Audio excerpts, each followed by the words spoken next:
Hello, everybody. This is Unscripted Commentary with Noah, aka President Foxman. And today I wanted to talk about this idea I've been thinking through about people, I don't know how to put it other than learning in exile.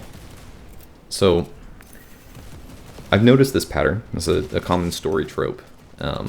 It's almost mythological in the way that it plays out, but it's true. It's in people's lives.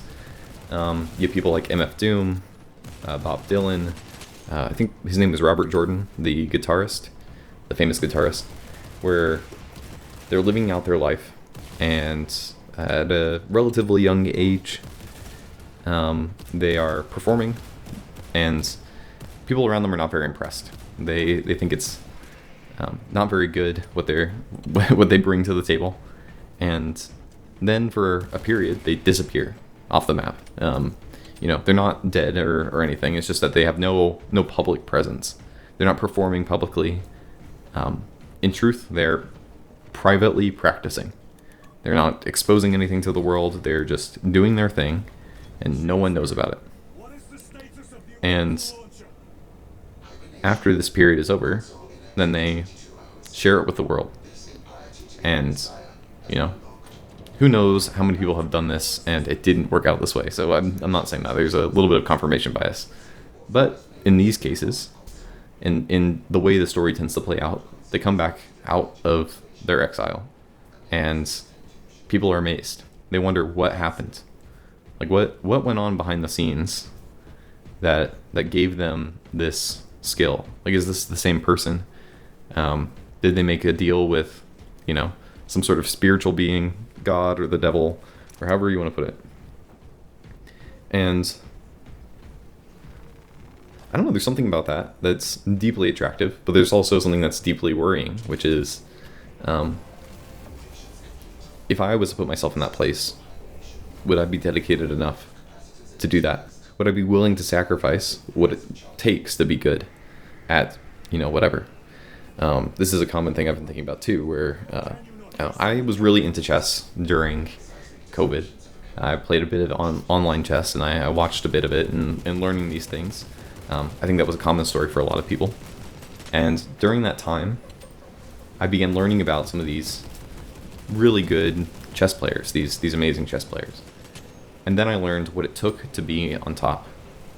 How much training you had to do, how much memorization you had to do, and the severe... I was just looking at specifically, I made a video about this, but Bobby Fischer, and the amount of, almost depression he fell into, of being at the top, of having sacrificed everything he had in order to be the best at chess. And what was it all for? And so all of these are kind of in consideration. But I do aspire to want to make beautiful art. Like, I want to make something that touches people and moves people and, evokes a sense of awe. And not for my sake, but just for its sake. Like, I want to make art. And that requires growth. You can't just jump right into it. That was a lie, I think. Was in the culture, and you still see a bit of it where you could just instantly be on top, and it's like, no, there's work that has to happen. Everybody has the work, even if it's hidden, it's still there. Some people have it a little easier than others, talent and stuff, but at the same time, everybody does have to work, and it's tough. And especially when you're in the middle of something, it's hard to know when you're growing. I had a conversation with my dad yesterday, and one thing that he brought up was that he watches some of my videos. So, hi Dad, how's it going? Hi Mom, if you're happen to be watching too. The idea of growing in the middle, like growing. I haven't felt like I've been growing. That's how I'll put it. I haven't felt like I've been growing in this. I felt like I've kind of stagnated. I see other people. I see, one person that comes to mind is Nakey Jakey. You see his videos, and within a year, he's making just incredible videos. It blows my mind.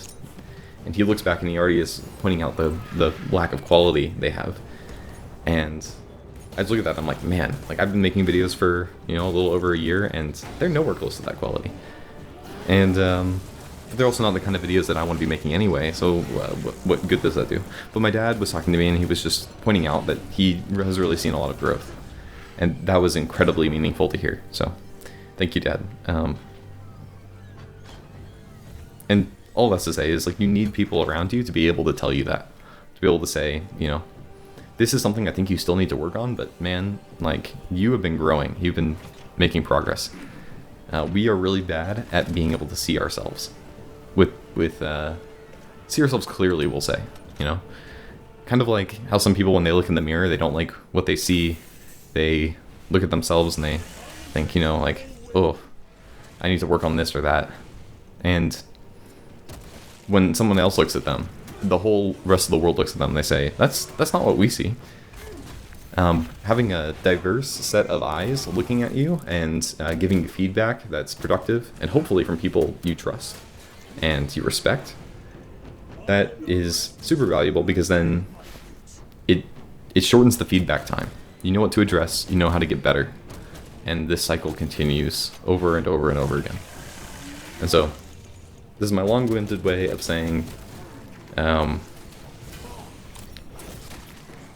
step away sometimes, learn in the dark, in the quiet, but don't do it away from people. And then maybe when you're ready, you can share things with the world. Unless you're making videos like this, where you're just kind of saying, I'm inviting you to think along with me. I'm not trying to do anything crazy. I'm just trying to get better. And this is my form of practice too. So, like all wisdom, it's true for some people and false for other people, and true for some times and false for other times. You just need to be able to have the discernment to see what applies and what doesn't. And I hope you all have a good day, and I'll think of some outro at some point that's consistent, that is cool. But until then, I'll see you next week.